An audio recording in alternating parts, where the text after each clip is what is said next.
Hello friends, তোমাদের সামনে আবার একটি নতুন ব্লগ নিয়ে চলে এসেছি। তো তোমরা সবাই কেমন আছো? আশা করছি তোমরা সবাই ভালো আছো, আমিও ভালো আছি। তো আজকে সন্ধ্যেবেলা আমি কি বানাচ্ছি সেটাই আজকে একটি ব্লগ রূপে দেখাবো।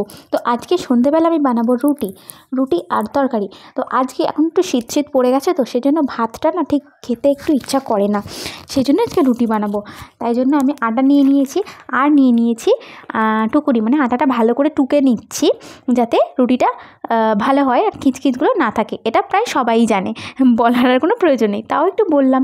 আমি যা যা করছি সেটা দেখালাম। তারপর এখানে আটা মাখছি আর রুটি ছেঁকছি। অনেকেই ভাবছে চাটুটার অবস্থা তো খুবই খারাপ, সত্যিই অবস্থাটা খারাপ, যেহেতু ওটা অনেক পুরানো।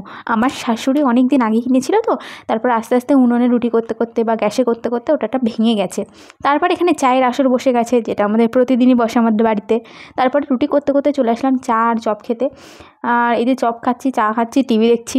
তারপরে কিন্তু এখন রুটি করা কিন্তু কমপ্লিট হয়নি, কিন্তু চাটা তো করা হয়ে গেছে, সেজন্য আমাকে সবাই চা খেতে ডাকছিল। তাই খেয়েটে আবার গিয়ে রুটি করা শুরু করব। রুটি করা কিন্তু কমপ্লিট হয়নি, তরকারি করা। তো রুটির পরে এবার করব তরকারি। এবার হবে আলুর তরকারি, তাই জন্য আলু নিয়ে নিয়েছি। আলুগুলোকে এই যে সুন্দর করে খোসাগুলো ছাড়িয়ে নিচ্ছি, নিয়ে এবার বানাবো তরকারি। মানে আজকে রাতের মেনুটা তোমরা বুঝতেই পারছো, রুটি আর আলুর তরকারি। গরিব মানুষের আর এর থেকে ভালো কী হবে বলো? অনেকেই ভাবতে পারে, উফ, এই রুটি আর তরকারি বানাচ্ছে, তাই আবার ব্লগ করে দেখানোর কী আছে? আমাদের কাছে এটাই অনেক ভাই।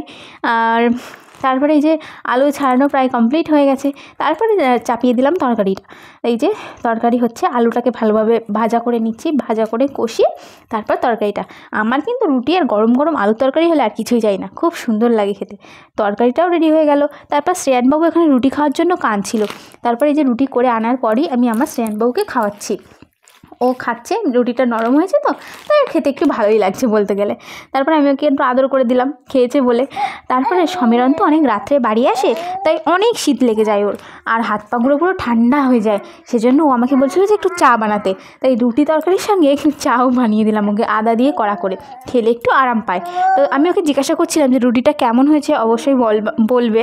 তো ও আমাকে রিভিউ দিচ্ছিল যে আগের থেকে অনেক ভালো রুটি বানাও, অনেক নরম হয়, খুব সুন্দর হয়েছে বলছে, খেতেও খুব টেস্টি হয়েছে তরকারিটা। তাই শুনে আমার তো খুবই আনন্দ হলো। তারপরে শোনার পরে আমি নিশ্চিন্তে রুটি খাচ্ছি, যে না, যাই হোক, আমার রুটি আগের থেকে এখন ভালো হয়, না যা খাওয়া যায়।